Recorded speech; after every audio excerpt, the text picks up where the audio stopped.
When?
Wow.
French?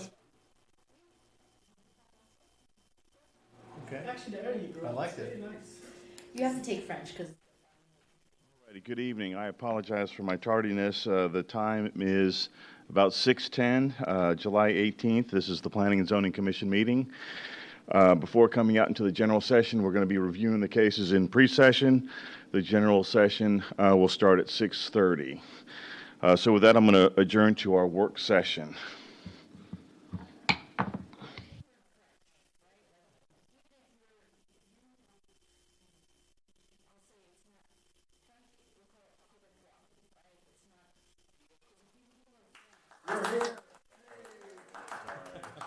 Take a deep breath. I know. Don't worry, we're fine. We've been chilling here, waiting for our fearless leader. Not a big deal. We're good. Okay. All righty. you're with me. Yes. Okay. So, this is all. Are we good? Okay. So we'll start with the roll call of the workshop. With the please respond when I call your name. I'm Edmund Haas, Chair of the Planning and Zoning Commission.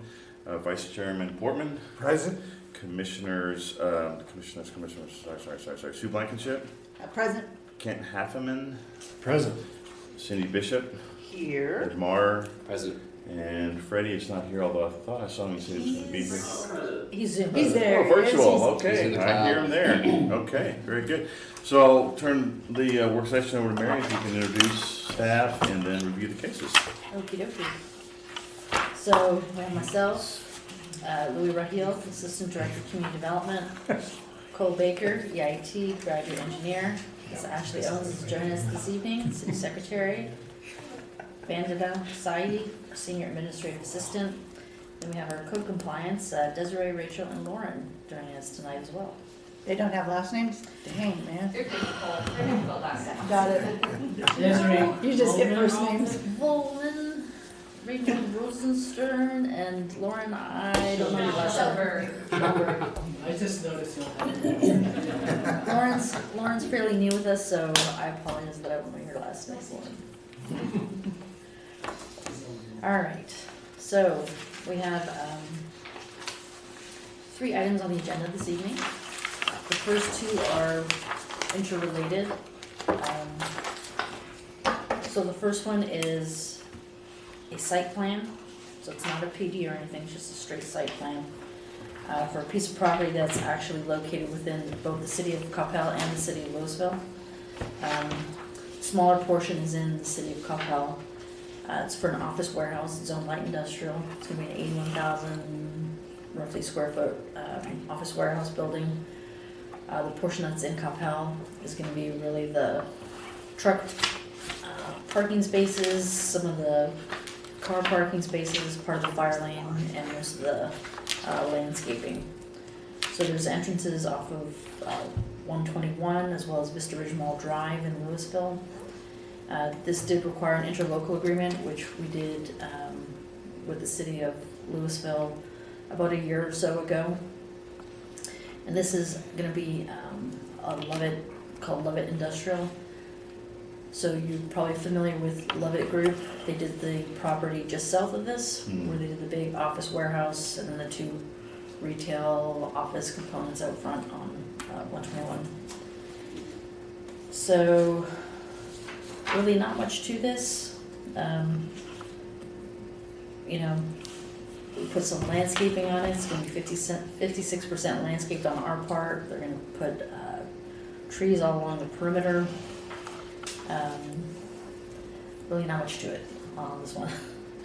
The next item is the plat that goes along with this. Essentially taking the parcels that are not currently platting them into one lot. So it'll go both before the city of Louisville and the city of Coppell to the Planning and Zoning Commission. Obviously the conditions will be that both cities approve the site plan as well as the plat. We'll get them all signed and filed as well. So both cities have to sign the plat? Yes. Because that's not the Texas law. Texas law states that the bigger of the 2 cities has jurisdiction and should sign the plat. Well, we talked about it, and that's what we're doing. I think Okay, we did you- it before. Yeah, we did that With before. The Yeah. Better pickleball smash. indoor. Yeah, go right ahead, I'm just saying what the state law is. Okay. Just curious. And do we have to vote on these separate? I think you've asked that question before or something, but, or can we just combine them together? Lump them Do- together? Do one vote since they're related? Well, one's a Just curious. plat and one's a site plan. I would Yeah. just say do Okay, them That's fine. independently. Okay. It's, yeah, there's fine. there's not much to them. No, I'm just curious. Mary, remind me again, what encompasses the interlocal agreement? Like what is in that again? So basically it outlines who takes care of what. So essentially, the way we have it structured is anything that's on our side, like landscaping, it gets irrigated with our water, and so our taps. Anything that's on the Louisville side, they'll take care of in terms of the water. The building itself is on the Louisville side entirely, so they'll take care of building permits, inspections for the building. The fire lane, it'll be built to Louisville standards. Police, fire from Louisville will, go to that building if it catches on fire. So it just outlines who's responsible for what. How do taxes work, too, following on Ed's question? So it's based on the proportion of the lot that you have and what's on that lot. And so the county will determine the valuation and tax it accordingly. It won't be much for us. No. It's just parking. Yeah. Yeah. And then the last item on the agenda for tonight is Greystone Construction, located at 192 Southwestern Boulevard. So this fronts the corner of Howell and Southwestern. It's a vacant, well, it's pretty much a vacant lot. There's a garage on there currently. Essentially, the owners want to put an 1,800 square foot office building for their construction offices. This is a very narrow site to put anything on it, honestly. So we're doing the PD process. Because if you went in with the full setbacks, you wouldn't be able to put anything on this lot. So there are some variances or PD conditions related to the setback, as well as some of the landscaping, because part of our landscaping requirement is that you have perimeter landscaping, which they meet in terms of the intent or the percentage wise, but not necessarily in terms of the, like they don't have 10 feet along the western side or the northern side. Because there's a garage there, like right on the property line. They have to have parking, so that takes away from some of the landscaping. But the majority of the landscaping we find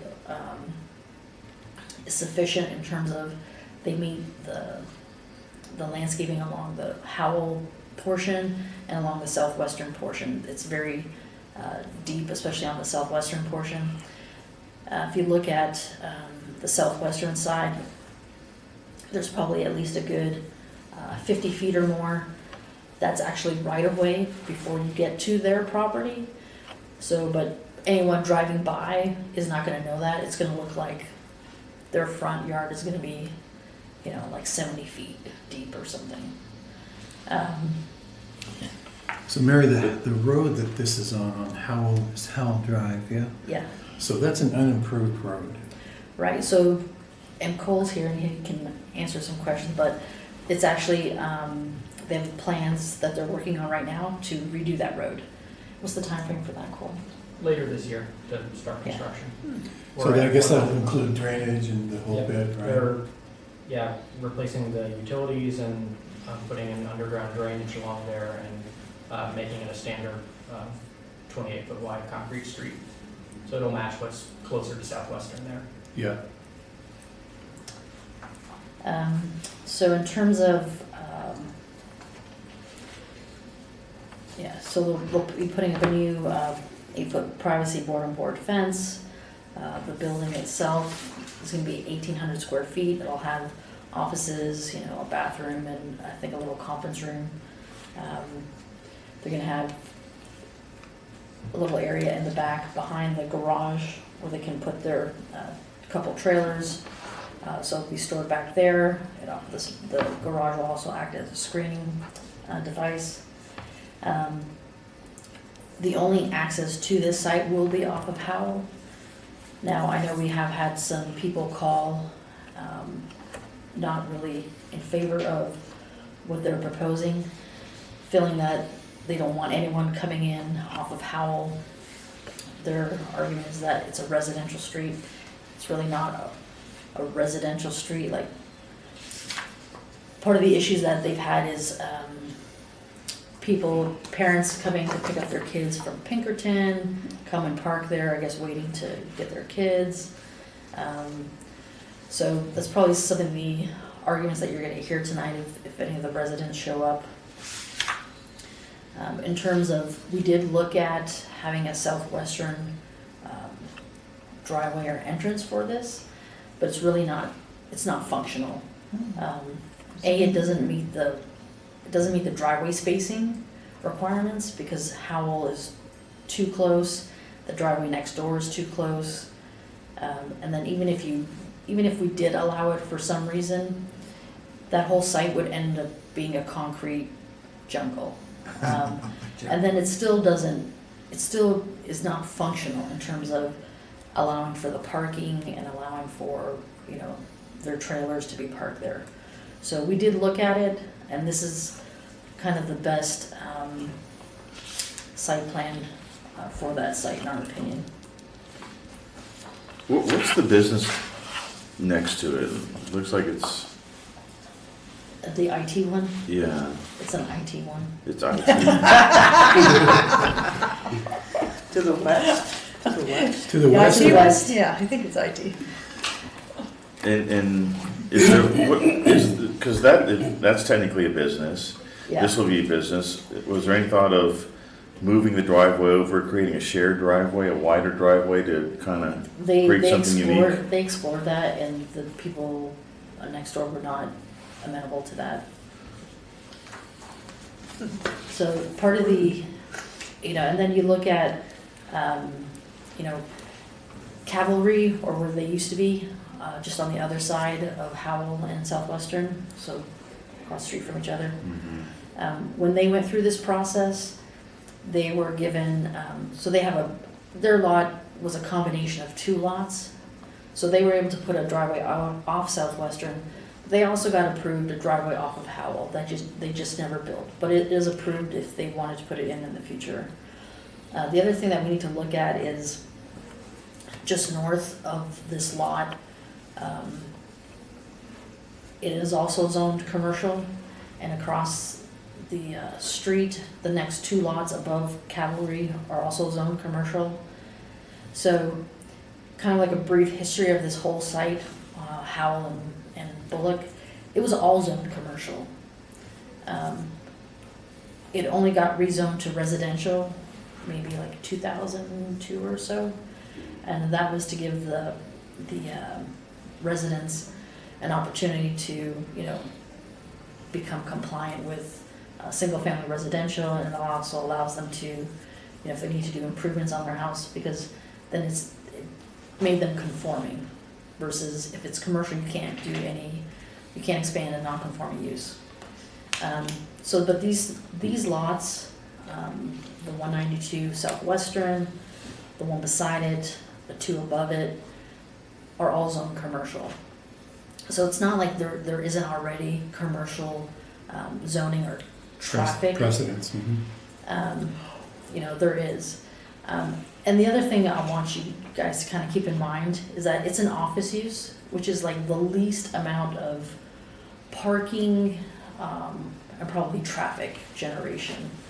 If it was retail, for that size, we would require like 9 parking spots, and you'd have a lot more in and out traffic. This essentially is going to be an office with like 4 or 5 offices, a little conference room.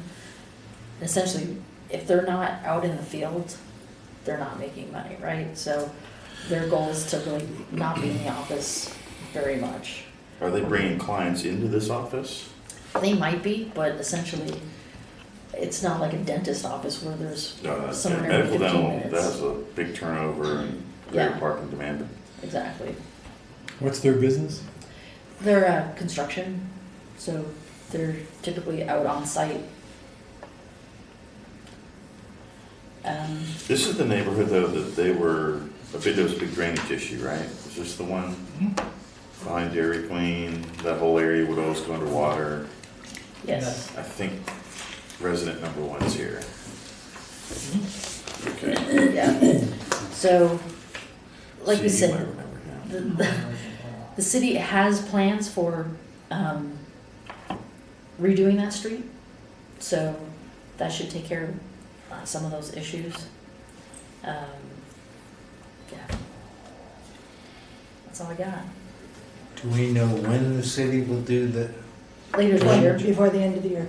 So it's already approved, designed. Oh, yeah. Design, we're at 100%. We had some comments that the engineer's working on fixing, then we'll work on getting it bid out, so it'll be starting later this year. What about Bullock? Are you guys messing It's with both of those streets. both the yeah. streets? Well, that's good.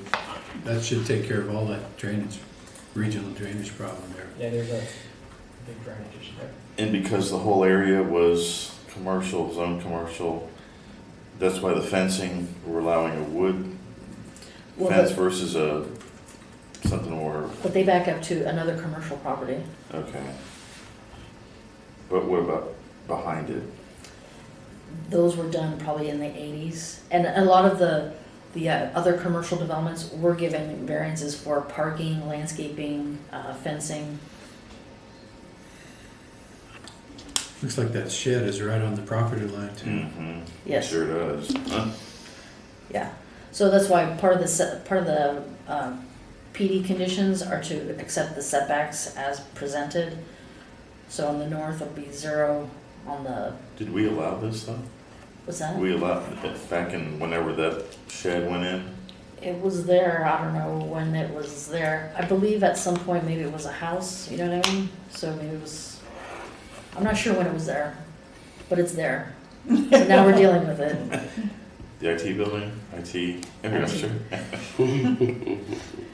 Well, and they even got they built an addition, I think, on that one at some point. The last thing before we kind of get going in there, city council update. Was it well-built canopy ordinance got approved? And I think that's all we had. You guys have any more questions before we head out there? I'm good. All right, so it's 6:28. We need a quick break before we start, or we good to go? A quick break? Let's Okay. just get going. Depends how much Well, you plan on 6:28, we'll chit-chatting adjourn the over. pre-session, Let's do Right. it. do the general session. What's that? Do 5 minutes? 5 minutes?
All righty. Sorry about the delay there. The time is 6:37, and the Planning and Zoning Commission is now reconvening into regular session. Just a note to all those that are here tonight, Freddie Guerra, Commissioner Guerra is online virtually, so he'll be participating remotely today. Freddie, get well from COVID. Item 3 on the agenda is citizens' appearance. Is there anyone who would like to speak on an item that's not on the agenda tonight? If I could just see hands. Okay. Seeing none, I'm going to move on. You'll still have the chance to talk. That's a separate item there. So, did we receive any requests or written comments for a citizen's appearance? No, sir. None? Okay. Moving on then, item 4 is the approval of our May 16th meeting, the meeting minutes. Are there any comments to the minutes or is there a motion? Yes, Mr. Chairman, I move that the minutes of the meeting of May 16, 2024 of the Planning and Zoning Commission be approved as written. Okay, we have a motion by Commissioner Portman. Is there a second? I'll second it. We have a second by Commissioner Hafman. Got it right. Okay. All righty. Item 5 this evening is, I'm sorry. Vote. Do we have to vote to approve? Yes, I'm sorry. I moved. We do need a roll call. If we could have a roll call, please. Commissioner Blankenship. Present. Commissioner Guerra. Present. Chairman Haas. Sorry, Vice Chairman Portman. Present. Chairman Haas. Are we approving the minutes? Yes. Yes. Oh, I thought we were taking it. So aye or not, aye or Roll nay? call. Oh, yeah. Say A or no. Aye. I'm sorry. Okay. Aye. Okay. Commissioner Mauer. Aye. Commissioner Hafman. Aye. Commissioner Bishop. Aye. Thank you. Motion carries. All right.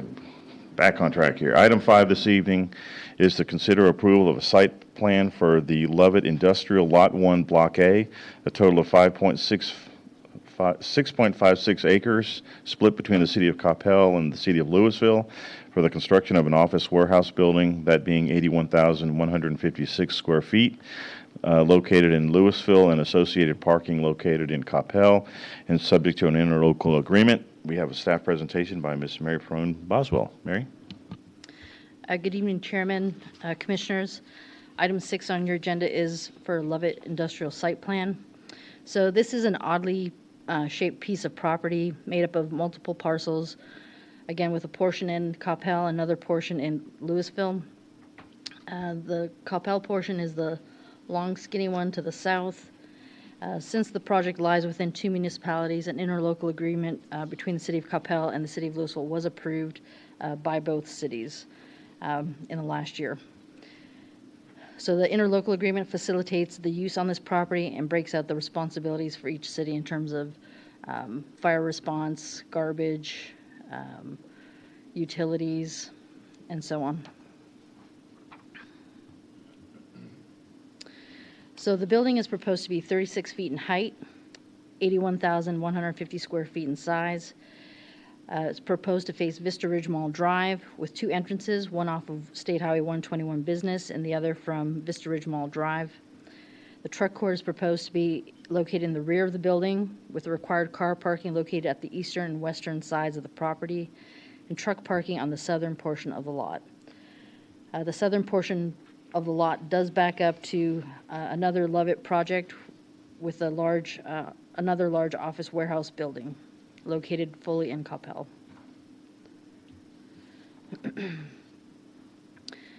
In terms of landscaping for this site, we're only looking at the portion that is in Coppell, and 56% of that is landscaped.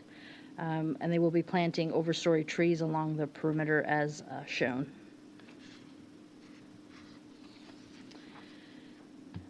So staff is recommending approval of the Lovett Industrial Site Plan, subject to the following conditions.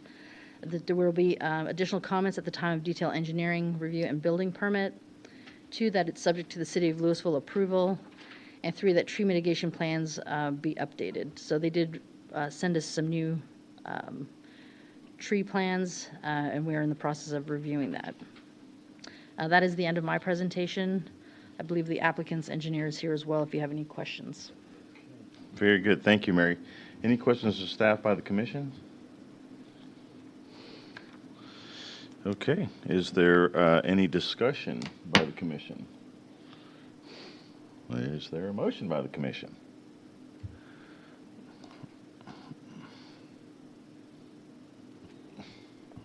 Yes, Mr. Chairman.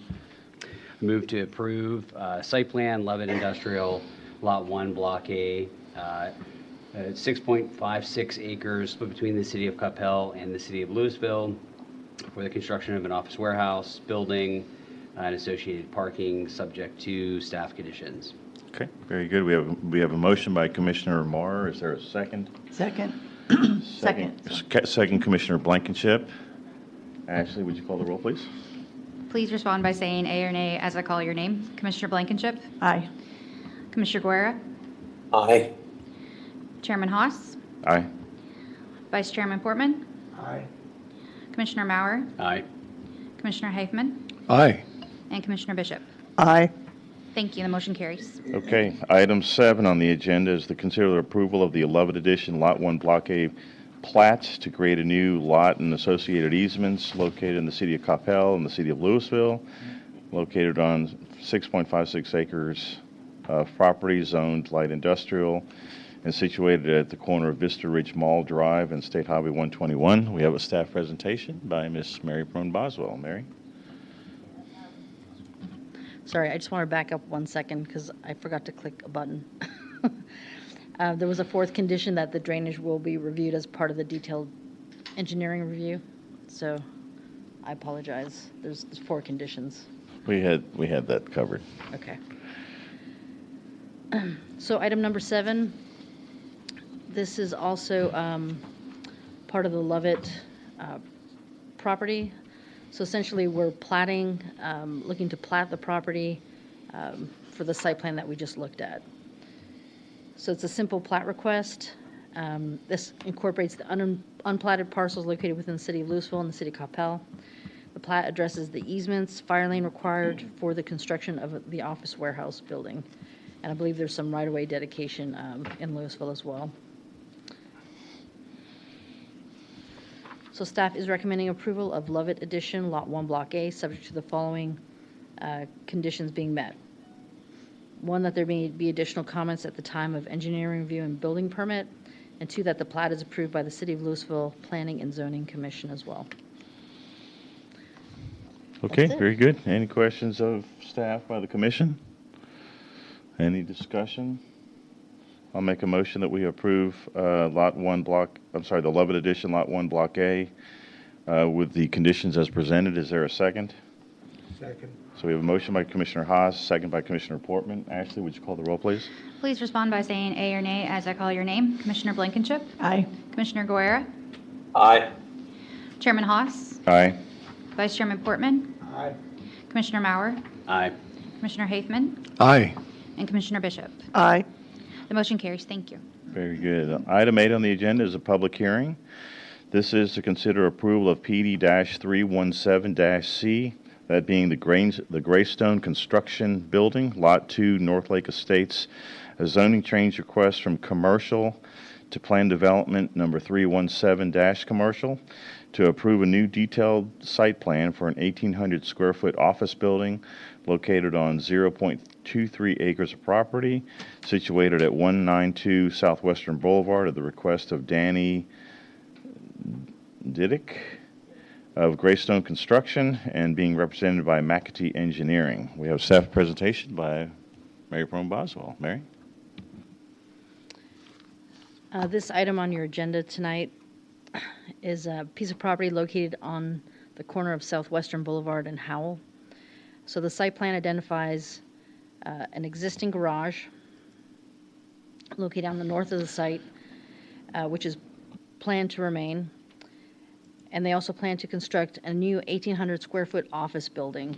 Mary, I'm sorry to interrupt. Yeah. Do we know if we'll get the screens, if our screens at all tonight?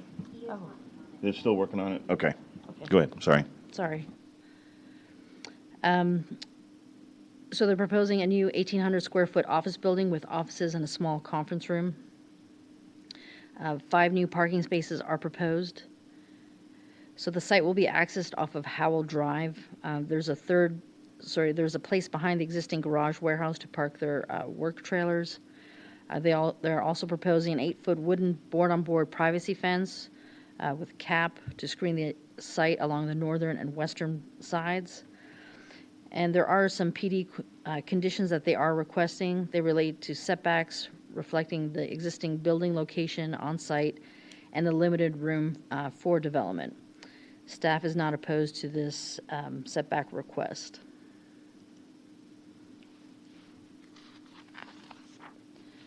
In terms of landscaping, they're providing the minimum 15-foot landscape strip along Howell and also along the southern portion of their site. Additional landscaping is provided along the western perimeter and in front of the building. So it's a variable width along the north and west. The site is approximately 36% landscaped, which typically would require about 30%.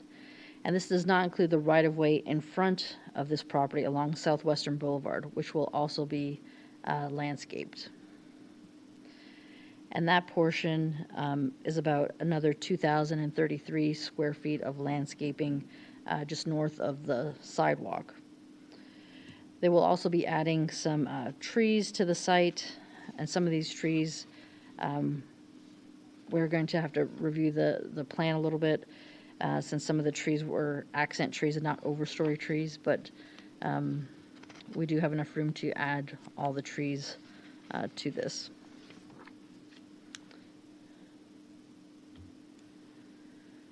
So in terms of building elevations, the building will have a brick veneer with standing seam metal roof and canopy across the northern facade. Large glass windows will frame the northern portion of the building and a good portion of the southern elevation. The eastern and western elevations will be brick. The main entrance will be from the northern elevation, accessed from the parking area. The address and sign for the business is proposed to be located on the southern elevation with a 12-inch pin-mounted anodized aluminum letters. And there is a variance for glazing on the building, especially along the north and southern portions, where typically you don't, typically 50% is allowed, but obviously the north part is mostly glazed, and the southern elevation is probably just a little bit over the 50%.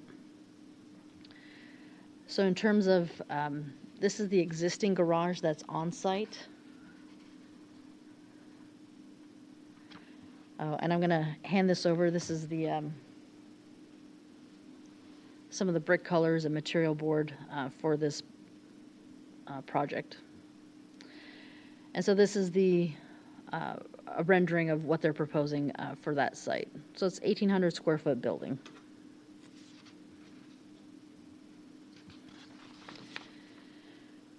So just want to give you a little bit of history or recap. This site was platted as part of the North Lake Estate subdivision back in 1961. The entire subdivision was commercially zoned, and a portion was rezoned to residential later on. This is one of several original lots that face Southwestern Boulevard and that have remained commercially zoned. So there are another 3 lots located on Howell, directly north of these, north of this lot along Southwestern Boulevard, which are also zoned commercial. So the commercial is essentially the pinkish brown color.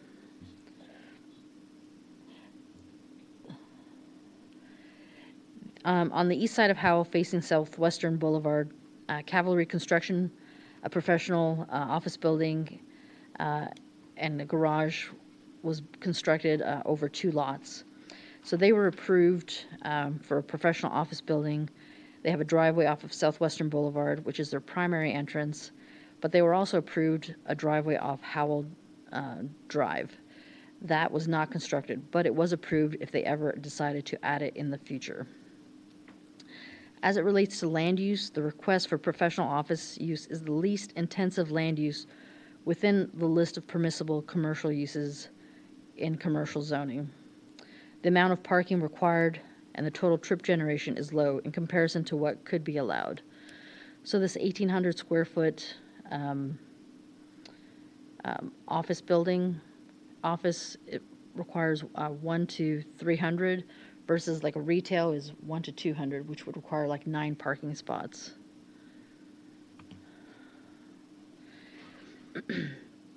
So again, the building is proposed to contain offices and a conference room.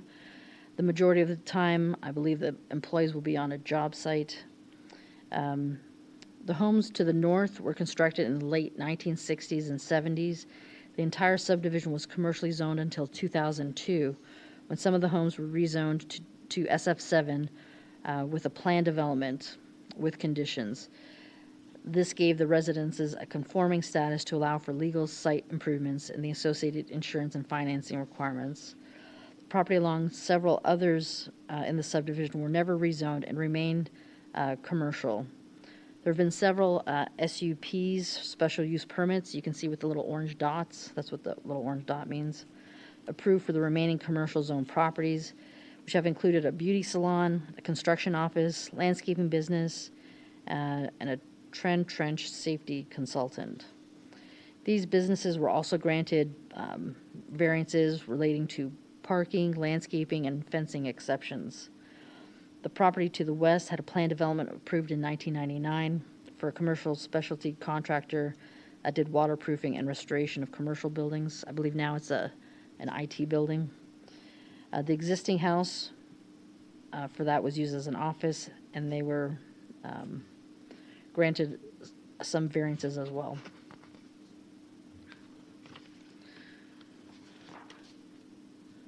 This is a planned development, which is a zone change request, so we did mail out notices, 13 within 200 feet as required by state law, an additional 45 within 800 feet as a courtesy. So we did receive 9 emails, 5 of those within 800 feet that were opposed, and 1 within 200 feet that was also opposed to the request. The other 3, I'm not sure. I was unable to locate where they lived in relation to the map here.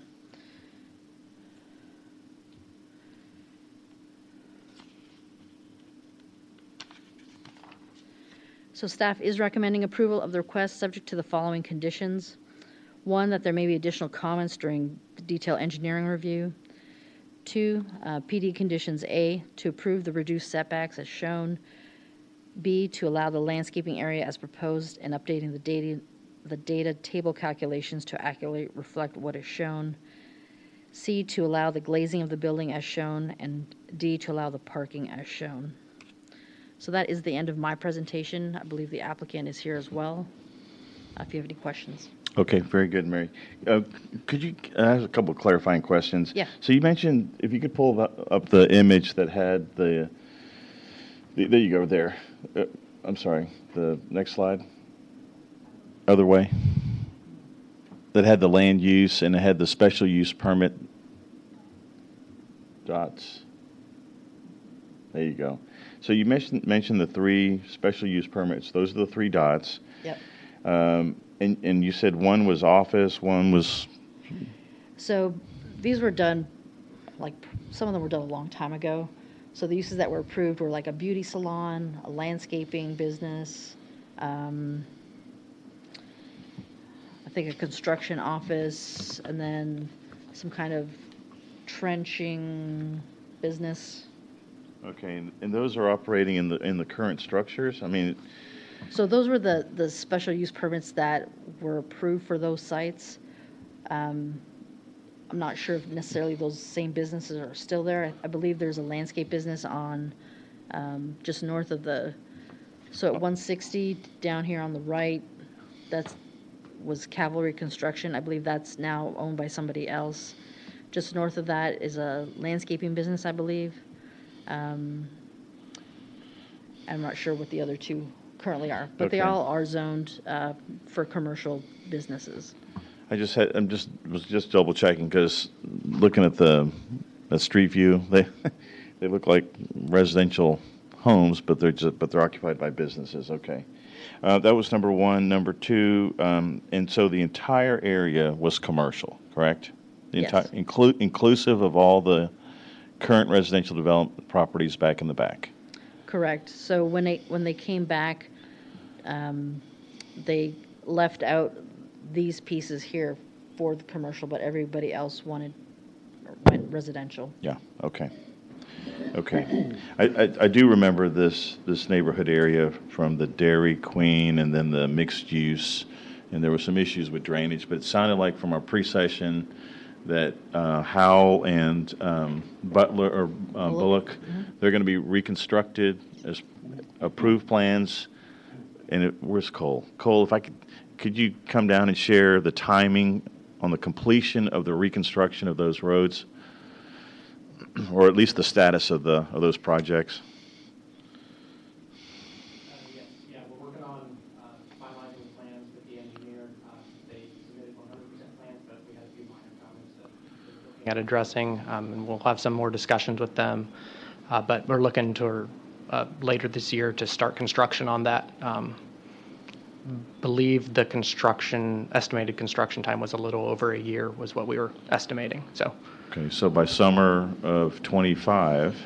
Or early 26. Or earlier, okay. It depends on how long our bidding schedule and everything will take. And those projects are funded? Yeah, they are funded, yes. Yeah, the contract hasn't been awarded because it hasn't been bid out, but it is in the budget. Gotcha. Very good. Mr. Chairman? Yes, sir. How are those projects funded? Where's that money coming from? It depends on the project. There's a number of funding sources that are used for different street projects. I don't remember off the top of my head for this one, but some of them are funded through bonds, some of them are funded through sales tax. Is that what you're looking for? What pot of money they're from? Okay. Okay. Okay.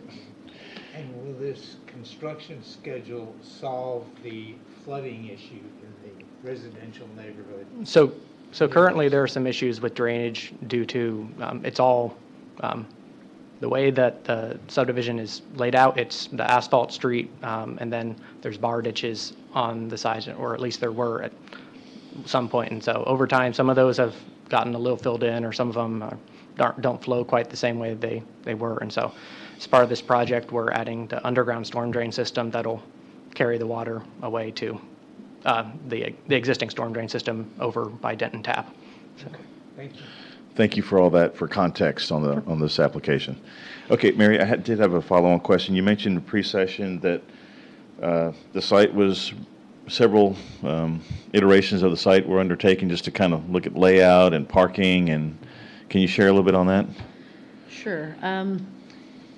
So part of the concerns from the residents that we heard was that they did not want they did not want more traffic on Howell. So they wanted a driveway off of Southwestern. So we did explore that alternative. Essentially, with the size of this site, it did not make it practical. So from a strict code standpoint, it doesn't meet our driveway spacing requirements, both from, to allow a driveway, the spacing from Howell onto this property, and then from this property onto the next adjacent property. The driveways would be too close. If we did grant some kind of exception to it, we did look at if there was a driveway there. It just did not make the site functional. It would essentially turn into almost all concrete, but it still would not allow the layout to have the parking and the storage and everything else. It's just the configuration of that lot is very it's very tight. It doesn't. The most functional way to access it would be from Howell. Okay. And I had asked in pre-session if there was any opportunity with the adjacent property to create a shared drive for some kind of access, and the answer was no from that property owner. That is my understanding, yes. Okay. Any other questions of staff by the commission at this time? Yes. Okay, Ed? Mary, in terms of the parking, what would this have been if it parked to code? So it does park to code, because So- it was 6 spaces. So they Oh, have 6 one spaces. existing, and then they're building 5 new ones. Got it. Okay, thank you. So offices parking at generally 1 to 300, and if it had been anything else, it'd be 1 to 100, or for, Right, like restaurants, 1 to 100. Yeah. Retail's 1 to 200. Medical's 1 to 175. So every other category is much higher parking count. and Mary, one last question with regards to site layout. And it may have already been investigated, rather than having the parking lot in between the garage and the building, the proposed building, was there any thought of putting the parking lot on the other side, closer to Southwestern and more or less adjoining the garage and site? I'll ask the applicant, but So this is the alternate that we were looking at, with the driveway coming up of Southwestern and the parking out front. But then it just did not allow for them to have access or parking for their trailers. They would still have to have some kind of, driveway off of how to get those trailers in and out. And then you can see that essentially the whole thing would be paved. okay. Okay, very good. Is the applicant here to present the case?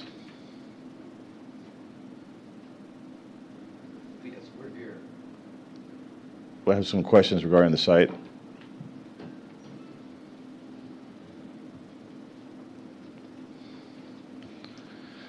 If I could get your name and address for the record. My name is Joseph Wilkins. I'm the architect on the project, and I live in Dallas.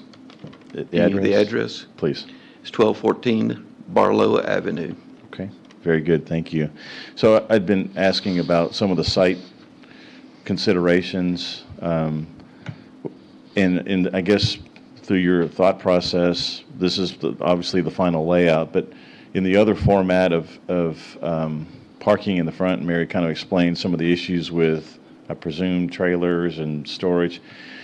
Can you share what kind of trailers are going to be coming in and out of the proposed site? Well, first of all, they're not there all the time, and we tried to screen those trailers as much as we could behind the existing garage, but it's a box trailer and a flatbed trailer. Okay, and so obviously then the area, the parking lot would be enough to make a turnaround, and I Yes. presume they're going to be put in the far back corner there? Okay, And in the alternate scheme that we showed, it was so limiting with the requirements for landscaping. We were able to achieve the landscaping requirements with this layout. I see. I did have a question regarding landscape. So there's the overhead power lines, so it looks like it'll run perhaps almost in between the one darker green and the 3 lighter green. Is the darker the overstory tree? Yes. And the lighter, that's probably some, what are the lighter colors? What type I landscape? think they're the overstories also. Okay. But our notes and our drawings indicate that the trees are to be located 12 feet either side of the power lines. Otherwise, and what kind of trees are we talking about?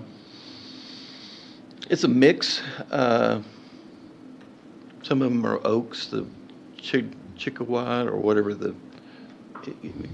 So those can get pretty big canopy? they do. But some of them are also smaller. I mean, we had some Japanese maples that were the decorative, and I can't remember what all the other ones were. But I know that we did not have any of the ball cypress. Okay. I just worry about if it is an oak, most oaks get fairly big, and utility companies have no problem I know. Doing a shaping pretty those trees design as to it. needed. Yeah. But we have a 12-foot either side of the It'll be power close. Okay. Well, we have an opportunity also to use some like ornamental trees that don't grow as tall, so they would have to provide more of those. Okay. So we're still kind of working out the configuration, but essentially this provided a lot more landscaping to meet the requirements. Okay. And then I'll get you here in a second. With regards to the daily operation of the site, so this is office, and there's going to be a conference room. Is the anticipation that there'll be clients coming in and out for meetings, or what's the conference room? Well, we only have 6 parking spaces, and right now there's only 3 or 4 employees that are to be in the office. Most of them are out in the field during office hours. They come in the morning and they leave at 5 o'clock or so. So there's not in and out traffic. Okay. And we were just talking that the back a long time ago, it wouldn't be unusual for the subcontractors to come in on a Friday and pick up their checks. That's all direct deposit now. Okay. So it's certainly not a heavy traffic flow. Yeah, I was, and that was where my thought came from with the small amount of parking, and if clients are coming in, and you have your full staff there, and then there's spillover onto Howell Street, how that might look, but you're thinking there it's going to be all contained on site. Yes. Okay. Kent, you had some questions? Yes, sir. Thank you, Mr. Chairman. Sir, I'm curious about the storage shed. It's sitting right on the lot line, no setbacks. What's the history of the storage shed, and is that storage shed essential to the function of the operation? It is. Greystone Construction is a fairly new company, and they're growing. They do have some locations where they have limited storage off-site, but this was one of the pros to the project, is to have that existing warehouse or storage area. So that was there before y'all got there? Mm-hmm. It was there whenever I was the architect on the Calvary construction, and that building was there then. Okay. I guess I'm just seeing an old street view. I thought this was... It's been painted. It looks better than it used to. That's the same building?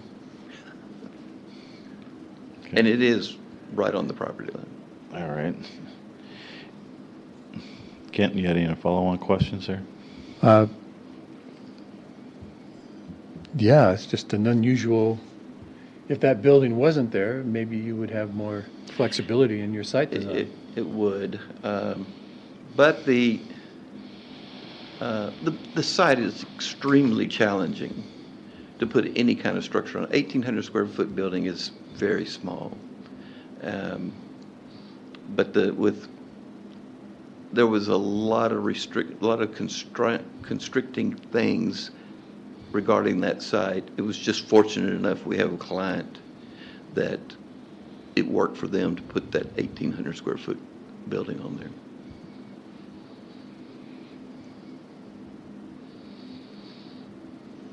Thank you, sir. And I had 2 other questions. Time of operation of the office building, is it a typical 8 to 5? Yeah. Mm-hmm. Okay. And then you mentioned the storage for materials. It's materials storage. All materials will be enclosed within the structure. There'll be no materials outside. In fact, we're putting all the trash cans inside the warehouse to be taken out whenever it's. Gotcha. So, and interestingly enough, that warehouse has a restroom in it. So, okay. That is interesting. Okay. Any questions of the applicant by the commission?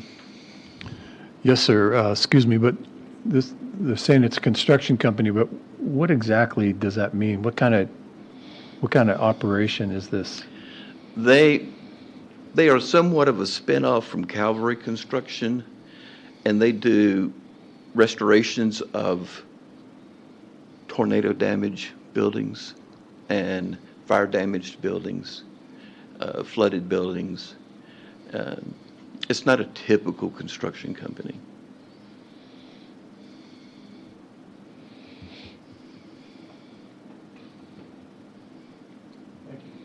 And I had one other question with regards to the trailers. And so the intent is that if there are trailers, they're on those 2 spots behind the shed there. Mm-hmm.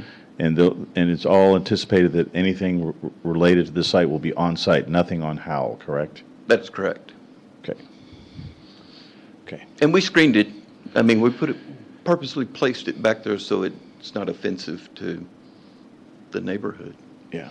How long was that shed there before you repainted it? I have no idea. I have no idea. I think we did Calvary about 8 years ago, maybe longer. I guess I'm just kind of surprised that, like Kent, they're right on the property line, that there's no setback. So that makes things different. Okay. Okay, we may have some follow-on questions for you. Thank you very much. Thank you. Okay, this is a public hearing. Thank you all for coming out tonight. I do have folks that have signed up. Don't worry, if you haven't signed up, you'll get a chance to speak. But these are the names that have been submitted so far. So what I'll do is I'll call a name, and then I'll call the following person so they can be queued up and ready to go. So the general rules, per Robert's rule of order, we generally allow 3 minutes to speak on the item. Try to keep your items focused on the site application at hand. We kind of took a bigger picture with regards to context and some of the other improvements that are anticipated for the streets there close by. So 3 minutes. Ashley has the clock. You'll hear, I think there's a countdown at 1 minute. She'll let you know you have a minute left. So we have Justin Keller, and then to be followed by Julio Castaneda. Oh, Justin, come on down. And then Julio's next, okay? If I could get your name and address for the record. Justin Keller. I'm actually at 829 Bullock. So my concerns about this project are as follows. The entrance on Howell, that's a residential street. The construction truck noises that will be going in and out, possibly early mornings, afternoons, evenings. The drainage is already an established issue on our street, and I haven't seen the resolution to drainage and what they're going to do at our house, and everything flows together there. The delivery of materials for a construction company, and the road width and setback requirements. So those streets are already narrow, and you can't turn a car around on the asphalt itself easily. You can't even do barely a U-turn in the end of the cul-de-sac. And I know with the setbacks that are going to come with drainage improvements, it's going to make those streets even more narrow. And so with construction trucks and trailers, those are hard to maneuver on narrow streets. Those are my concerns. Very good. Thank you very much. Thank you. Julio, Mr. Castaneda, to be followed by Rich Pallone. Thank you. I appreciate y'all's concern. It sounds like the right questions are being asked. Thank y'all for that. The drainage does seem to be taking the right turn after many, many years of bringing it up to City Council and these departments. So clearly you know about it. First off, the trailers that are being used isn't a flatbed and a small one. It's two big dump trailers that can handle about 5 tons of trash. Right now, the goosenecks are sitting on Howell. In other words, you couldn't even put that trailer in there without consuming the entire street. Both trailers are out there right now, and we've called for about 2 months. Why are those trailers still out there? So let's clear up what they're using actually. The second thing, we can expect more of that, is I own multiple properties in that area, and I'm faced with the challenges that they are faced with, and I have to make it work, right? I get that a person is entitled to do something with their land, right? But not at the cost of me causing such a hardship on the residents of that area, right? It's hard to get a piece of land that big anywhere in central Coppell, which is central to everything else in DFW, for the amount that these lots sell for. So you expect a challenge. It's the same thing with the residences up there. That lot isn't as desirable as a lot that size in other parts of Coppell. We know about the streets, we know about the drainage, we know about the culverts, the outdated look, so we have our own challenges, and for that, we pay less for those homes, and we know that that's what we get. So whether they have to go and can't maximize their space and all that other stuff, I can't maximize my space either with the way I would like to. I can't use an alley because, speaking of the setback that y'all brought up, that building was right on the property line. When they did architect Calvary, they didn't abide by a setback, so they closed down our alleyway. I can't put the trailer that they proposed to back into this property. I couldn't use it on my own house in my own alleyway because they put that Calvary fence right at the property line with no setback. We brought that up to Coppell back then, and they were too into it that attorneys would have had to get involved because the construction had already started. You have less than 1 minute. Thank you. Essentially, I understand that a person has a right to propose stuff, and I'm all for the use of the land. I get that this probably is one of the least invasive, but with the exception of it undermining the street, of it being something deteriorating to the neighborhood. I believe that the entrance needs to come in through Southwestern Find a Way. That's me. Thank you very much. Excuse me, sir. Is your primary objection with the trailers? The entrance. I'm saying, what I'm asking is, if there were trailers not allowed on the property, would that mitigate your concern? That is, yes, yes. And I'll tell you why. Those trailers come in dirty, full, loaded, so that the next day they can be emptied and cleaned up. And we see that already with the landscape company. And all that trash and all that deterioration of the road, we live with it coming over into our land or our lots, and the street being deteriorated as a result of the weight of those trailers.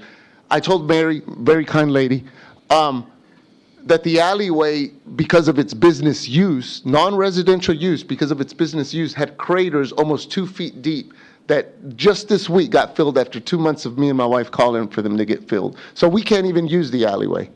These trucks are 4x4s with trailers. They're well equipped to get out of these trenches, but we can't use the alleyway. So yes to that question. Thank you very much. Rich? Yes. To be followed by Ms. Itasham. First of all, I've been there longer than anybody. I've been in that neighborhood 45 years. I was the guy that got that rezoned in 2002 after 17 years of fighting with the city. We couldn't get insurance on those properties. I bought that property. I was a young guy 45 years ago. I'm an old man today. But 45 years ago, I got duped into buying a house there and found out it was zoned commercial. They were supposed to put a loop there. That's why it was commercial. Those houses were made by a contractor named Parker back then in the late 60s. You talk about the beauty salon is no longer working.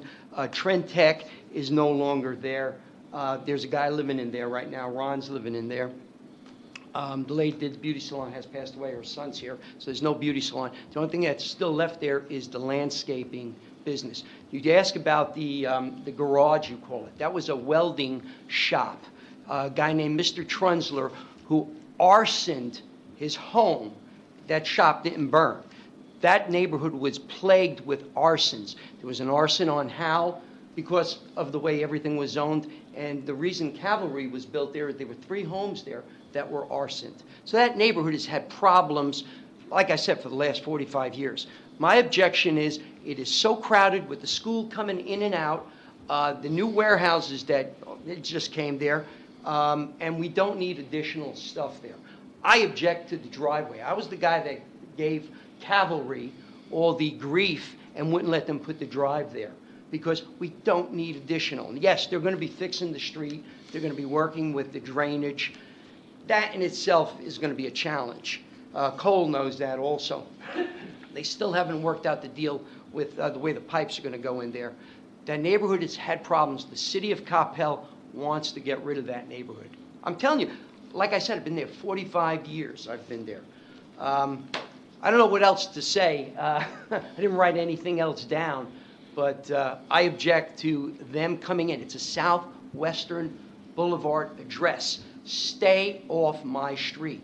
As it is, the landscape, which the guy's a very nice guy, Every now and then, his trailers have to come around. It's more wear and tear on my street, more dirt, more mud. That little thing in the back, that thing's a joke. You couldn't get a trailer in that little hole in the wall over there. They put a fence up. You have less than 1 minute. Okay. And Julio was saying that about the trailers. For the last couple of months, I sent pictures in. I don't know if you gave them the pictures. I should have sent it to them. They've been parked there illegally for months. For months. Matter of fact, there were pallets on the side. They finally cleaned that mess up, too. So I just don't want them there. I don't want that entrance on Hal. Like I said, I've been there 45 years. The only guy that's been there longer than me is Danny. He was there before I was there. 45 years is a long time. And it took me 17 years to get that rezoned. None of you people were there then. I'm over. But, if I could ask you. Who am I? Where do I live? I think I have it here, but you're on Howell Drive. Yes. 801 Howell? Yep. Okay. With regards to current operations, the trucks, pallets, are they parked on site or are they parking on Howell? They were parked on Howell in front of that warehouse. You don't have the picture up. But they were parked there for months. And the city has been very lax doing everything. Since this COVID, they haven't enforced anything. But they were parked there. So I was pretty nice about it because I knew it was going to come down to this. But I just sent something in. Mary, I sent it to you. Why are they still parked there? All of a sudden, because this is coming up, everybody got antsy, and they got them off of there. I said, sure. You know, they're not parked there. Julio, they're gone. They took them away. But Sir, you confirmed then, sir, that the trailers were belong to this construction company owner? Yes, I know they were. I know that. I watched them put them there. There were two trailers, and they're large. They couldn't fit in that little back deal over there. That's a lot of baloney. That thing is so small you can't get anything in there. Matter of fact, they got things up against there's a fence on the other side of it that's actually pushing the fence down. You got to come out there and see. It's a joke. I'm telling you, it's a joke. Cavalry wanted to put that alley. I stopped that.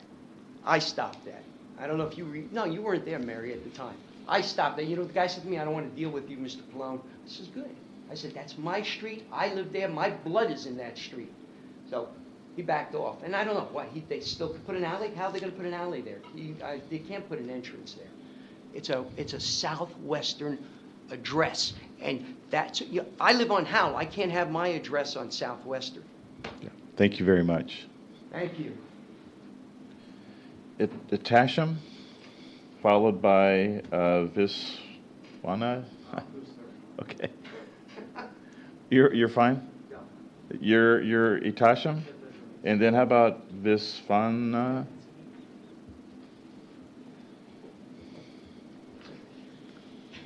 Good evening. My name is Viswanatha Kichli. I'm the adjacent neighbor, 196 Southwestern Boulevard. I'm the owner of the Kiranam Holdings LLC that owns the property, and it's a group of companies that primarily we are using for IT services company. We work with Fortune 100 companies and mainly into IT services. And I'm a resident of Coppell. And I object this property for the reason I first reached out to the Building and Planning Commission just to see how the layout is, so that it blocks anything. So I did not get a chance to, because it was not approved at the time. They didn't share. Today I was able to download from the agenda, and I saw that. One thing I have objection is that setback area which blocks our office building. That's one. Again, architects are the ones that decide, but from just looking at the picture, that's what my observation are. Second objection is the trees may block the people getting in and out of while they want to make a turns onto the Southwestern Boulevard. And especially sometimes we have to back up. It's not a governor's way. Sometimes we just have to reverse it. And if we have the trees, it gets very difficult for us to see the view, and the trucks and cars, because I spend half of my day there, they go very fast. Even 30-mile zone, it's a joke there. And if cop is not there, they go at 50 miles, 45 miles minimum, because people want to get out of that street as fast as possible. So it takes at least 1 to 2 minutes for me to back up by observing traffic from both ends. So my request is I am not against any business growing or building their property in their own land that they own. It's just that be respectful of others and follow. Like when I came for the changes for my permit, we wanted to make a rectangle the front of the building. It was not allowed, saying that we didn't have enough space for landscaping and all. But in this case, they're just creating landscaping by turning the building towards, by not taking the existing garage, which is, as many have told, that it's on the property line. So when we want to follow the rules, either you give the exceptions, but at this same time, I personally feel they should take off the garage and maybe build a smaller one if they want to get that kind of office building. You have less than 1 minute. And I'm not trying to debate here. My question is how this can be even approved when with this many exceptions, this many faults, I can say critical errors or whatever we want to call, from a planning standpoint, just because it's an existing building, but they want to use it for multi-purpose, for two purposes. One, they want to have a dedicated garage, workshop, and I want to build 1,800 square feet office for a construction company. I don't think that will be the long-term purpose of it. Okay. Thank you very much. I had a follow-on question for you. Yeah. Your observations on school parking, folks picking up kids from Pinkerton, how has that operation been from your perspective? I actually live in Coppell, and I also have 2 kids going to Coppell ISD and Wilson. So I'm pretty much aware of the timing. So even during the school time, I pay extreme caution to avoid during that time to come to office. And if you want to come also, I'll tell my visitors to plan accordingly, that there is because our people, families picking up, they line up on that street. Yeah. That also a problem, but many people respectful of, they leave the way for our cars to get in and out of our driveway. Okay, very good. Thank you very much. Thank you. I have a question. Yes, Cindy. I'm quiet so far. So as I understand it from Mary, the owner may have approached you about sharing a driveway or putting in a joint driveway? I don't even know the owner. He very initially he reached out to me once that we want to build that fence that was broken during winds in March of last year, and I filed a claim with the insurance company. There were some issues going on back and forth. While we figured this out, we also had a construction permit request. So we wanted to combine all the repairs because the insurance company declined to pay for the repairs. So we wanted to combine with our construction project. So we paid to the general contractor to do on our own. He wanted to put the fence at the end. While we doing that, without my permission, he went ahead and put fence, and he actually encroached into my property. That drive, if you show the picture where they're parking trailers, there's already a gate, wooden gate with a metal frame was built out. That was built and they cut into my property. It's like this, so it is like this. So at least half feet, more than a feet, it came into my property, that cross section. And when we are not there, they did it. And I tried to reach the owner. I never got a chance to meet him. I didn't even see. And we had a couple of times text exchanges I can present to the city. It was all about he is complaining. And many times, without our permission, they drove the trailers, muddy trailers, into my driveway to get out of that place because they parked the trailers in the existing new building where the proposed building was.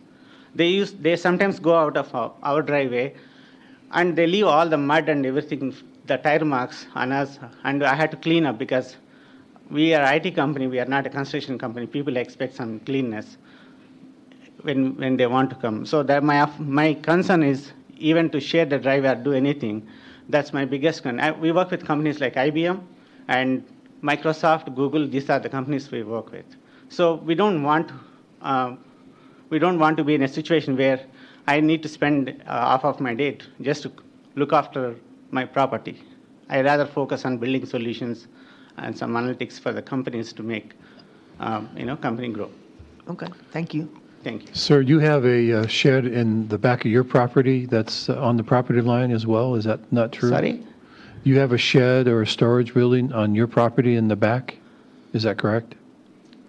The fencing cut into our property. It is not sharing our property line. Sorry? Yeah, shed, oh, you are asking shed, yes. We are going to remove that once the office is opened. Okay, so, We'll and that's get on rid the of it. property line as well, back there in the It's not corner? on property line, there's a gap with it, but it's a temporary one, we are going to get I rid was of. just looking at Google Maps, it looks like it's right on top of it, but I could be wrong. Sure, sir. You can visit our property, welcome. You can take a pictures and measure that. And it's a temporary one that was put by our owners, previous owners that we bought. But they had 3 trailers. We actually demolished 2 of them. This third one, we have kept some important items. As soon as this office is open in another few weeks, we are going to get rid of that. And we are going to make it a sitting area for anybody who want to sit and have coffee. If I understood you correctly, you're suggesting that you would, in your idea of this site plan, that if they got They rid should of have demolished that shed and built in a way that, in normal way. Now, we are bringing setback in the reverse order, and it's going to, for us, we are told 40 or 60 feet need to be from the property line. Now, it's 20 feet, so it obviously blocks everything. I don't have the mathematical diagrams in front of me, but I feel this needs to be thoroughly reviewed before approved by your great office. Thank you, sir. Thank you. Thank you. That's all I have that's signed up here. Is there anybody else who'd like to speak on the case? Anybody else? You're here. Okay, with that, I'll close the public hearing. I would like to follow on with some questions of staff. I mean, I have some concern on just stuff going on over here. It sounds like there's been complaints, parking issues, dump truck issues, the property, this structure on the property line. Sounds like things are happening that's not consistent with requirements here in Coppell at this particular site. So the building's existing, right? It's been there for, I'm not sure how long. So they're requesting that they be able to keep it. And so in terms of setbacks, this is a corner lot, so they actually have a double frontage. If you were to actually apply all the setbacks, you could not construct anything on this site. In terms of the trailers, they did have 2 trailers parked right in front of this building. We did contact them to remove the trailers, which they did. What other question was there? I'm just thinking out loud. Thank you, though. Okay. Mr. Chairman. Yes. I kind of feel the same way. It's like, okay, because that building existed, it's non-conforming by every standard that we know of in terms of being right on the property line, and stuffing 2 trailers inside that little area seems inappropriate, or at least impractical, if we're talking about a minimal amount of impact to the neighbors. Now, this is a reclamation company, so normally that type of an industry generates lots of trash. I mean, they're in there cleaning up hurricane buildings and buildings that have been, destroyed by fire and whatnot, and they're going to be big trash generators. So is that why those trailers were there in the first place? And why they never bothered to move them is a bother. That concerns me, that they're not, being considerate to the neighbors like they should be. So why should we want to allow this non-conforming use on this side? I mean, look, I'm all for people using the land the way they need to use the land to use their operation, but when it's encroaching on the neighbors the way it appears to be, that concerns me. Glenn, did you have a question? Mary, if they don't do this plan for this lot, but continue to operate in its current configuration, so they don't do the new construction and the new trees, is that a better solution than the proposal?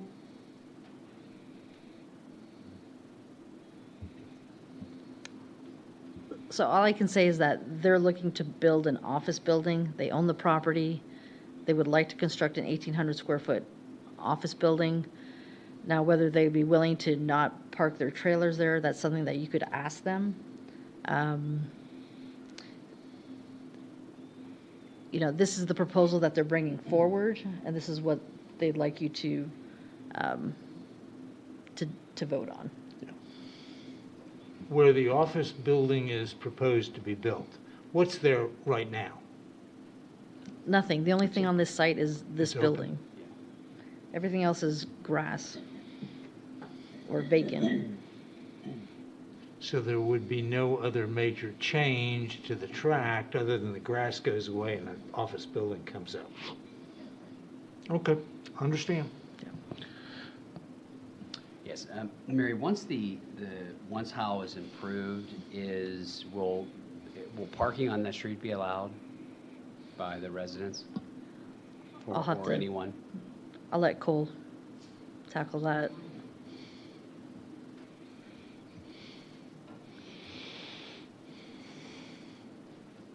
So parking will be allowed along the straightaways. With the end of the cul-de-sac, we're not making the cul-de-sac as large as we typically would in order to not eat into the residents' driveways too much.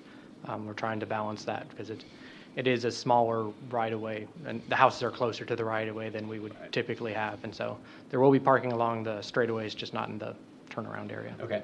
Great, thank you, Cole. Is the street being widened? It will be a little wider than it is currently. It's going to be just a standard residential concrete street. So like we have anywhere else in town. So a 30-foot back-to-back curb? It's 28 foot. 28? Back to back. Okay. So little clarification question. So parking will be allowed on street, but in the residential area, that's residential parking and not commercial parking, correct? There's no distinction. There are some areas where we have no parking for certain weight vehicles. There are some areas where we prohibit parking in certain portions of streets, but we won't have any knowledge of like who is parking there.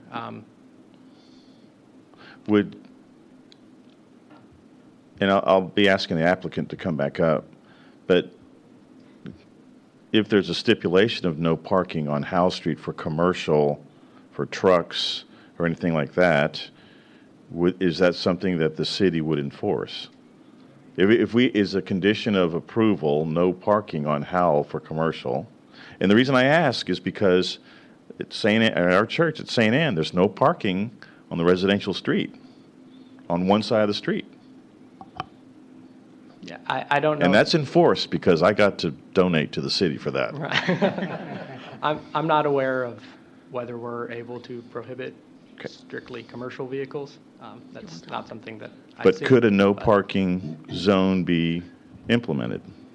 That's something that could be looked at. Chairman, Yeah, sorry. I believe Mr. Raheel, our Community Development Assistant Okay. Director. Thank you, would like Cole. to Thank you. speak. Yes, you're welcome. For Cole? Thank you. My sir. name is Louis Raheel, Assistant Director of Community Development. They can park where they park in because it's zoned commercial. It is not a residential That's property. right, the whole area is zoned commercial. Yes. Now, because the fact that it's built as residential, even though it's zoned commercial, I mean, to me, that's not a good mix. This is not for me to speculate, but it is zoned commercial, so we cannot enforce it. They could park there. So the residents move? Okay. Any other code type questions? To clarify, sir, is that, you're saying that the entire street and all of the residences on that street are zone commercial, or just that section? That property is zoned commercial.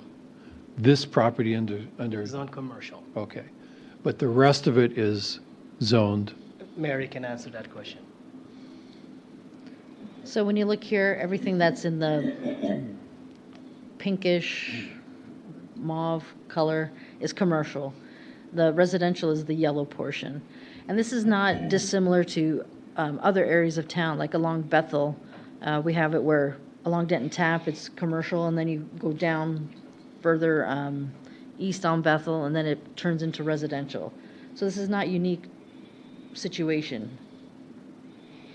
But the residential is in a technically commercial area, zoned commercial. The yellow. The yellow is residential. Okay, it is residential. Okay. Okay. Good. So it's okay to have commercial vehicles parked along Howe 24 hours a day? If they agree not to park there, that's a decision for them. I cannot make them move their trailers if they park it on their property or next to their property. Because parking on the street is legal too, unless the police department decide not to. So Mr. Raheel is referring to right here where they have their garage. They were parked here on their driveway with the trailers. And that's legal. Gotcha, okay. But they could legally park on Howe, is what I'm hearing. I may be wrong, but. You know, every now and then the public work departments, the police department decide to make some streets like one side parking and the others no parking on it, like we did on which one we did recently? Canyon. Canyon, we did them on other streets, so if council and y'all decide to make that suggestion, that's up to Mary and Cole. But Howell is being designed as a residential street, 28-foot back-to-back curb. So 27 feet of pavement, less effective width, people are parking off. So in effect, it's going to be a lot more narrow. So if there's any type of commercial type vehicle or truck pulling a trailer. So trailer on the street are allowed to park for less than 48 hours. Right? On the driveway, they could park as long as they want to. It's not something we can enforce. Yeah. Okay. I just want to make sure whatever decision we make that Sure. we can enforce or not enforce. Yeah. Just want to make sure we have the ability to enforce it. Since you're a code officer, I know it's an existing use, but that building on the property line is driving me nuts. And I know it's an existing use, whether it's grandfathered or what, I don't know, but are there concerns with this from a code perspective? Not that pertain to this case. Been there forever. Yeah. So is the building actually grandfathered in some form? Is there documentation to that, or? I haven't looked into that. I guess the question is, how do you know it's okay to be there? So what we're trying to do is with this PD conditions, we're looking at what the setback requirements are. Obviously, it's an existing building, so we're trying to incorporate allowing it to remain, and that's why the setback for that portion of the lot is 0. Right. Otherwise, they'd have to move it, whatever it was, 20 feet or so, which essentially, like I said, that lot is only 75 by like 135, I think. There's not a lot of movement that can happen. None at all. So we looked at several different iterations of the building, putting the building, and this was the best that we came up with in terms of, like I showed you the other one, it would essentially be a totally concrete. And then they still wouldn't have access to, park the trailers. But Mary, to be clear, it's the best solution that could be configured, assuming that the existing building is there. But it doesn't matter, because like any building that you put on there, any type of business would require some type of variance.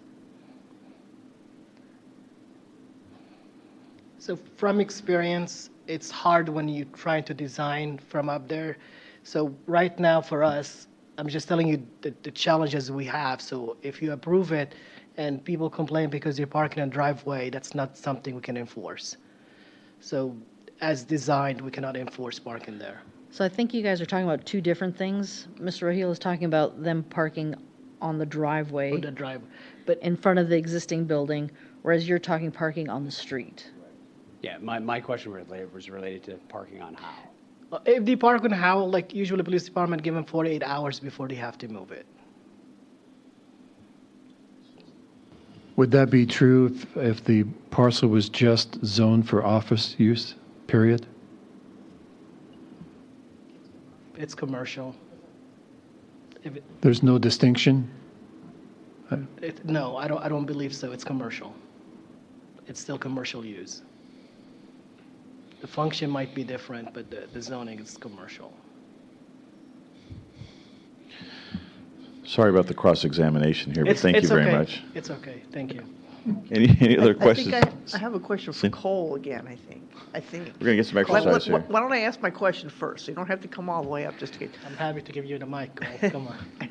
So the one person had concerns, the adjacent business owner, about these trees blocking their Site view. Right, when Site they triangle. turn out onto Southwestern. So has any study been done about that? While he's coming up, typically if there's a clearance like above from 18 inches to a certain height, if that's clear, then generally that's okay. So all the proposed trees are set back behind the sidewalk, and that sidewalk is 20 feet off of the So there'll be enough storage. southwestern curb. So there's at least 20 feet that car can pull up in front of those trees. So there's no concern from our side about that. Okay, thanks. We'll save another question for you once you get seated. Okay. Thank you, Cole. Appreciate it. Okay. I would like the applicant to come back down. I have a couple of follow-on questions for him.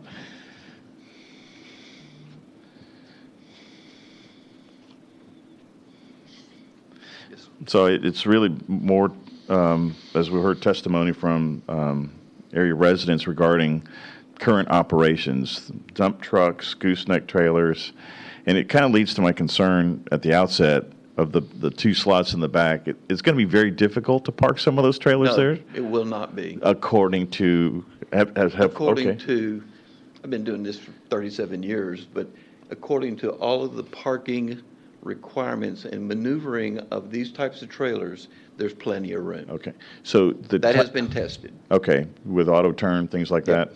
So it's in theory, whether in practice it theory, it's happens. fact that Yeah, that'll okay. work. And the kinds of trucks, dump trucks, is that going to be anticipated to continue on this site? You know, I was unaware, and I'm not sure there ever was a dump truck there, but those trailers that go back there are typically on site doing work. And they're not there, and they're certainly not loaded with 5,000 pounds of debris. If they're parked there, they're probably empty.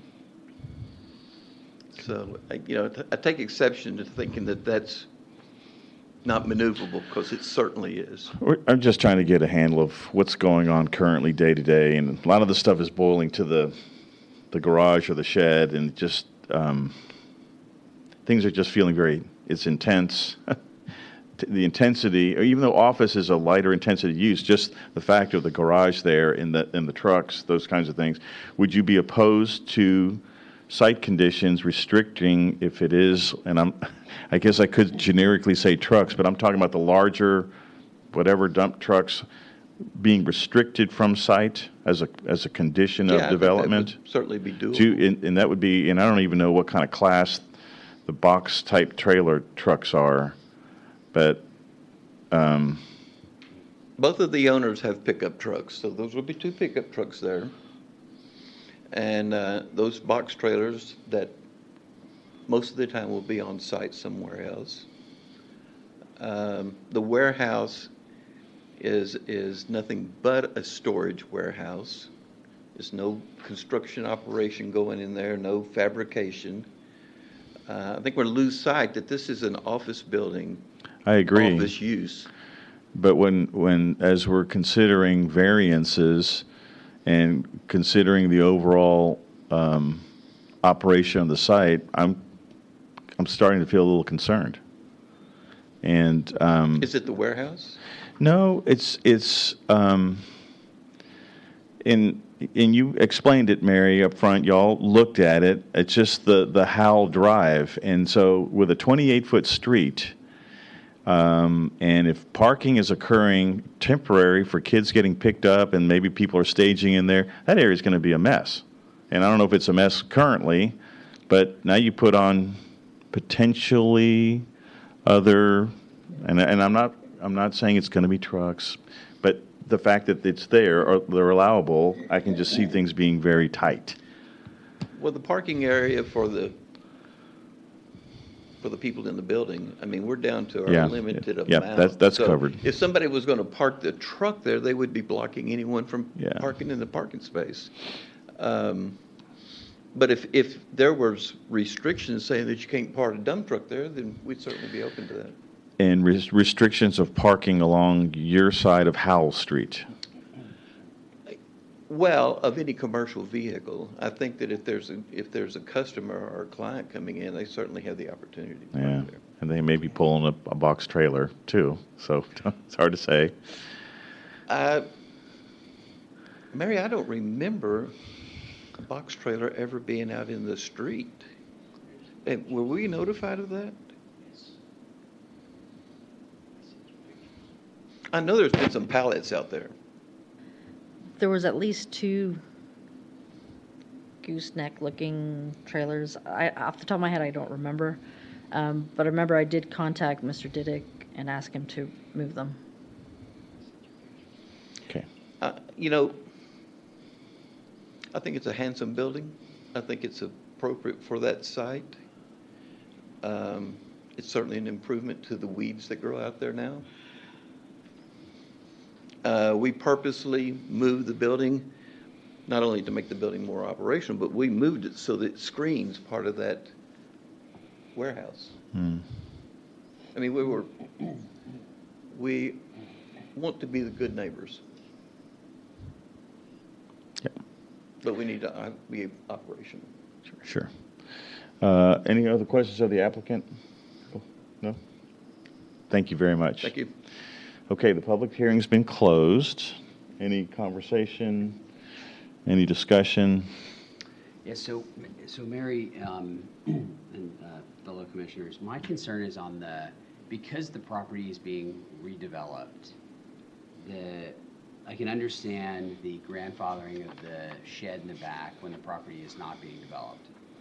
But now that it's being redeveloped, I'm concerned about the shed staying on the property. Now, I understand the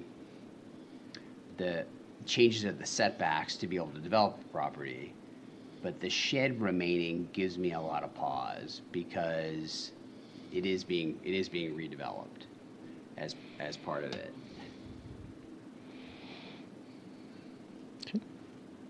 Ken?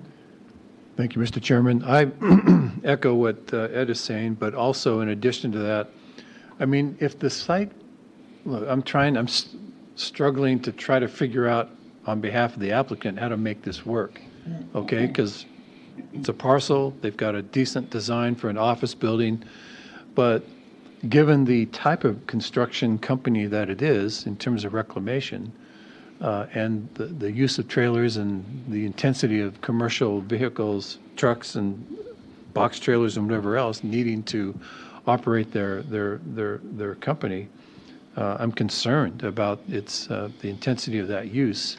If it were just office and the office building was supporting their operations, then fantastic, I'd approve this right now. But since that doesn't seem to be the case, they want to use that storage building, and they want to try to put trailers back in there, and obviously they've been parking trailers in front of that building, in front of the storage building. I have a lot of concern about it. So I'm just trying to figure out a way that we can help this applicant approve this thing with the appropriate conditions that would protect the neighbors. Any other discussion? We've closed the public hearing. I just want to show you a photograph. Mary, do you have those photographs that were sent to you? I sent them to her. Is there any way that we can get those up on screen? Give me a couple minutes. Or if you can pass your phone down. Is there any discussion by the commission? Sir, I'm sorry, the public hearing is closed.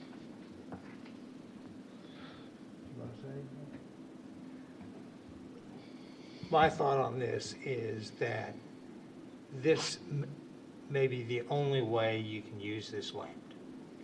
And what is on that land has been used this way for decades. I would vote to approve it. It's an improvement with an office building on grass.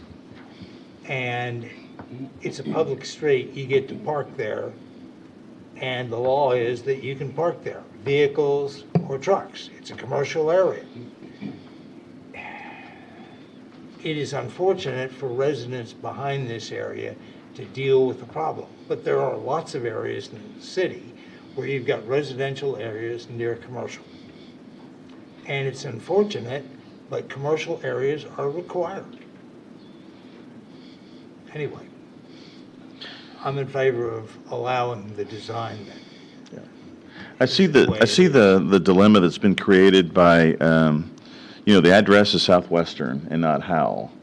And I get it, we'll have a couple of driveways right after Howell. I was asking the question earlier about shared driveway. That's obviously not something that can work. But I just, I'm concerned from the residential perspective, and I get it. This is commercial. Yeah. And I get that the applicant is trying to make something work. Obviously, some alternate scenarios and discussions been, but we're contemplating variances because it's a difficult site. And there was a great comment from the public about variances back there in the residential. They can't have it. Why do these guys get it?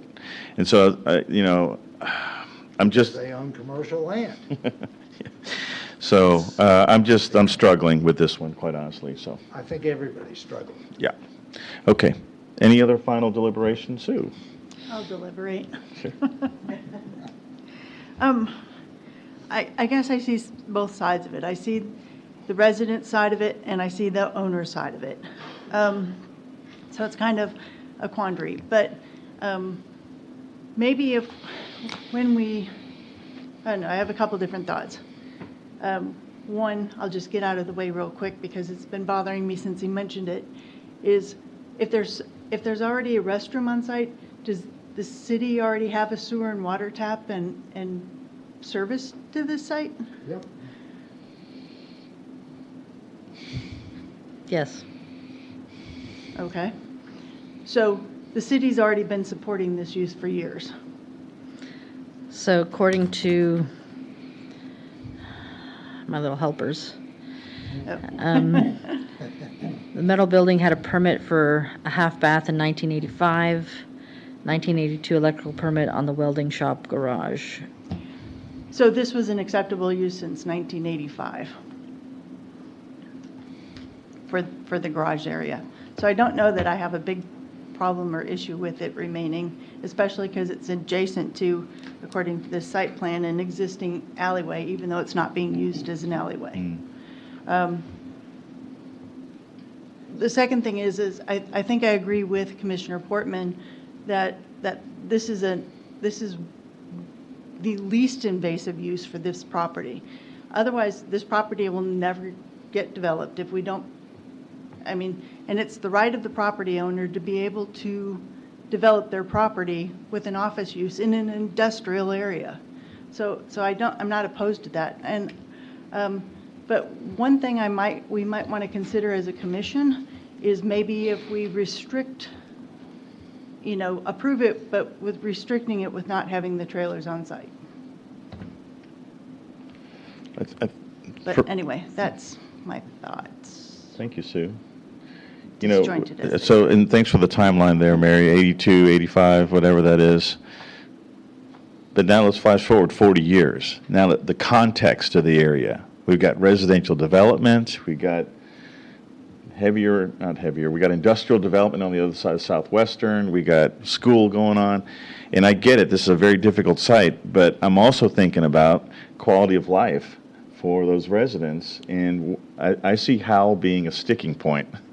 Only because of the design of the street, a residential street, 27, 28 foot. So to me, I'm thinking more context in the impact of this development. So, I have one other question, sir. fire away. So, Mary, I understand the constraints of the site, and again, I'm trying to figure out with the applicant to try to figure out how to make this work, and still mitigate the concerns of the neighbors. Was a site plan considered without the warehouse building in the back? We did, at the beginning of our conversations, ask if they were looking to tear that down, and they would prefer that it stay there because they had a use for it. Because it was already an existing use. Yep. Okay. Any final discussion? Is there a motion? Just to Sorry. Ed? follow up on that. So, just to reiterate my concern, I get that it was an existing use from the 80s, but this is a new PD, and I think that this is when we should consider whether or not these structures should stay or not. I mean, this is really the time to do it, because once it's part of the PD, then it's an allowable use. And so I certainly wanted to be able to see the property developed, but there just may be too many uses on the property, or too much activity on the property.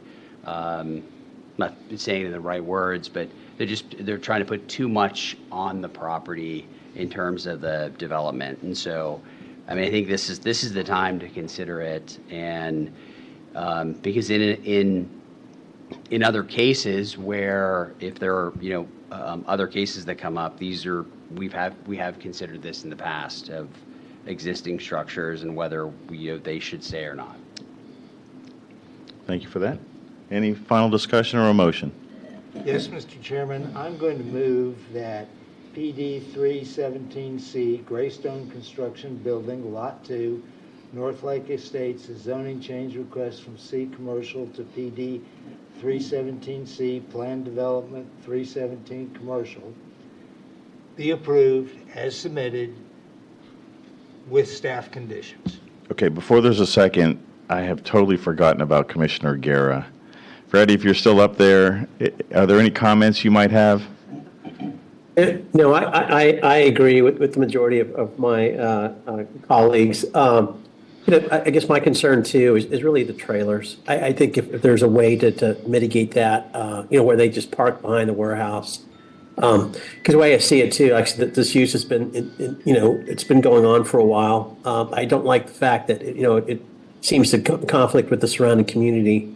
But, like I said, just looking at the property, I think this is the best fit, but just figuring out how we would mitigate the issues with the trailers. Okay. Thank you there, Freddie. So we have a motion by Commissioner Portman. Does your motion still stand? Still stands? Motion still stands. Is there a second? Second. We have a motion by Commissioner Portman, a second by Commissioner Blankenship. Ashley, would you call the roll? Okay, please respond by saying aye or nay as I call your name. Commissioner Blankenship? Aye. Commissioner Guerra? Nay. Nay? Is that what you said?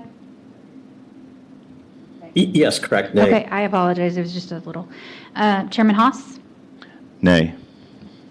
Vice Chairman Portman? Aye. Commissioner Maurer? Nay.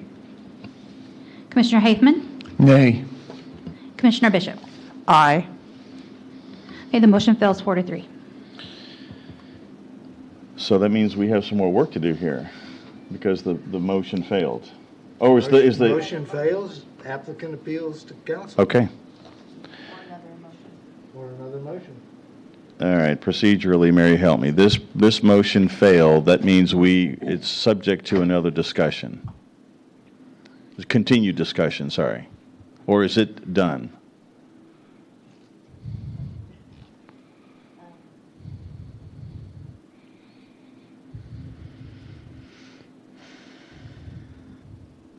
I think we're done unless you have some other motion. Yeah, I think we can make another motion. Okay, I recall that we have done it before. If the motion fails, that we continue dialogue and there's, okay, is there another motion to the proposed case as presented?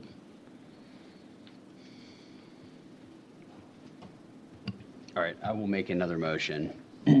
Considering modification of PD 317-C Greystone Construction Building Lot 2, subject to staff conditions, with the amendment of removing the structure in the rear of the property as a additional modification.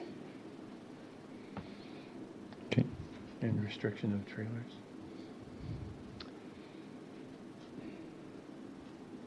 And restriction, second amendment as a restriction of parking the trailers on site. So we have a motion, we have a new motion by Commissioner Maurer. Is there a second? Second. We have a second by Commissioner Hafman. Ashley, would you call the roll? Okay, please respond by saying A or nay as I call your name. Commissioner Blankenship? Nay. Commissioner Guerra? Aye. Chairman Haas? Aye. Vice Chairman Portman? Nay. Commissioner Maurer? Aye. Commissioner Hafman? Aye. Commissioner Bishop? Nay. Okay, the motion carries. Okay. Sorry, 4-3. The applicant has the right to appeal to council with supermajority. To all those that came out and provided some input to the public process, thank you very much. Your input's very valid. That's what we're here for. That's what we need to hear as part of discussion, both sides, whether it's on for or against, but thank you for your time today. Item 9 on the agenda was an update on city council. We reviewed those in pre-session, so we're good there. Mary, any final comments or on the update to council? No, sir. Okay. Item 10 is adjournment. Unless there's any other items there, I'll adjourn the meeting. The time is, I can't read that, 8:09.